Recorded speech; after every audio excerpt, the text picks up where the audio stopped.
memang ada keterangan dalam satu hadis yang diriwayatkan salah satunya oleh Imam Abu Daud. Nomor hadis 1052, rawinya Abi Al-Ja'i.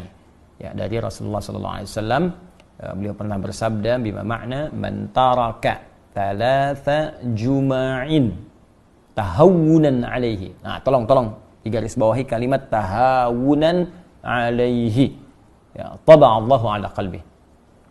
Siapa yang sengaja meninggalkan Jumat sebanyak 3 kali karena meremehkan itu, tahawunan alaihi itu menganggap ringan, remeh. Nah, jadi kasusnya sengaja meninggalkan Jumat. Nah, bukan karena ada sebab tertentu yang secara syariat dia boleh mengganti Jumat dengan zuhur.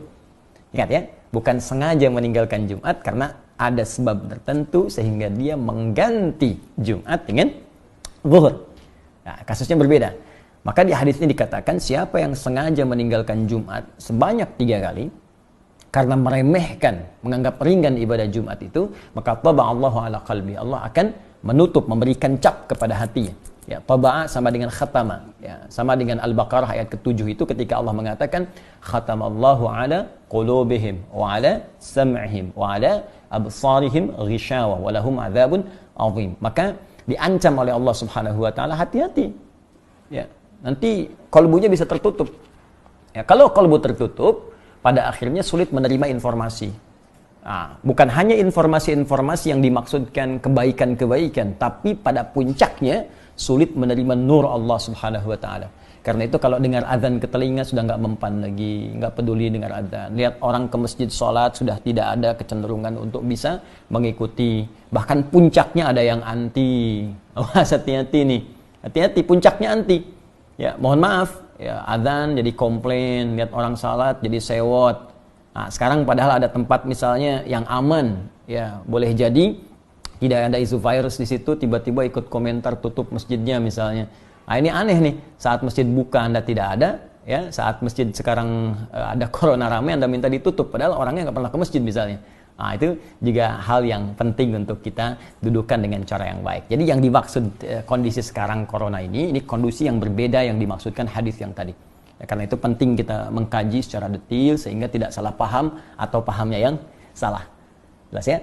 Nah, dalam konteks orang tidak bisa Jumat, nah, karena kekhawatiran diduga menyebarnya virus misalnya corona ini, ya, apalagi misalnya mohon maaf di masjid-masjid simpangan, jalan, ya, atau sekarang seperti Istiqlal, kan, atau masjid-masjid yang di pinggir jalan yang kita nggak tahu siapa jamaahnya, mungkin dia membawa virus dan sebagainya, maka ada kebijakan di masjid tersebut tidak diselenggarakan salat Jumat dan jamaah kemudian diperkenankan mengganti dengan salat zuhur. Bahkan telah keluar fatwa MUI terkait dengan persoalan ini.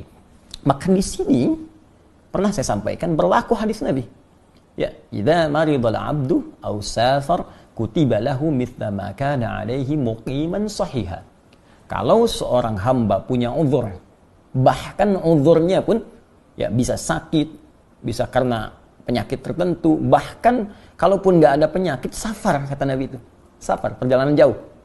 Ya, karena ada masyaqqah, kesulitan tertentu. Jadi ilat perjalanan itu, sebab perjalanan itu bisa karena panjangnya jadi lelah, atau bisa karena kedua masyaqqah, kesulitan dalam perjalanan itu yang menyebabkan ia tidak mampu mengerjakan rutinitasnya. Dia nggak bisa Jumat, kemudian dia kerjakan zuhur. Bahkan dalam waktu bukan Jumat pun dia berangkat. Misal saya ingin katakan saya tinggal di Bekasi ini, ya, kemudian saya akan ke Bandung, macetnya luar biasa, macet. Saya sampai di kilometer 57, saya singgah di situ. Situasi macet luar biasa, mungkin sampai ke Bandung maghrib gitu kan, sehingga tidak mendapati asar di tempatnya atau di jalannya. Maka saya jamak qashar. Ya, saya gabungkan zuhur dengan asar, saya persingkat jadi 2. Itu dalam situasi jamak qashar pun kata Nabi, Anda mendapatkan pahala sempurna seperti Anda biasa kerjakan sebelumnya dalam rutin. Jadi kalau Anda biasa ke masjid, dapat pahala ke masjid. Ya, dapat pahala komplit. Bahkan kalau Jumat pun Anda nggak Jumatan, Anda kerjakan zuhur, pahalanya dapat senilai Jumat. Itu hadis. Nah, jadi ini pentingnya kita mengaji sehingga bisa menempatkan sesuatu sesuai dengan tempatnya. Jadi jangan sampai ada pembicaraan begini misal, lebih baik saya berjuang ke masjid, kalau meninggal pun sedang syahid di masjid. Anda nggak bisa pastikan meninggal di mana. Ada poin. Hati-hati, kita nggak bisa pastikan. Jangan-jangan nanti Anda ke masjid meninggalnya di rumah. Dan ke rumah bawa virus misalnya. Virusnya menyebar pada keluarga, pada anak, pada istri. Ini lebih bahaya lagi. Jadi carrier, Anda membawa nih. Jadi agen pembawa virus kepada yang lain. Nah ini penting difikirkan di dalam konteks ini. Dan Nabi telah memberikan solusi. Ya, Nabi telah memberikan solusi tentang persoalan yang dimaksudkan. Wallahu ta'ala a'lam bis-shawab.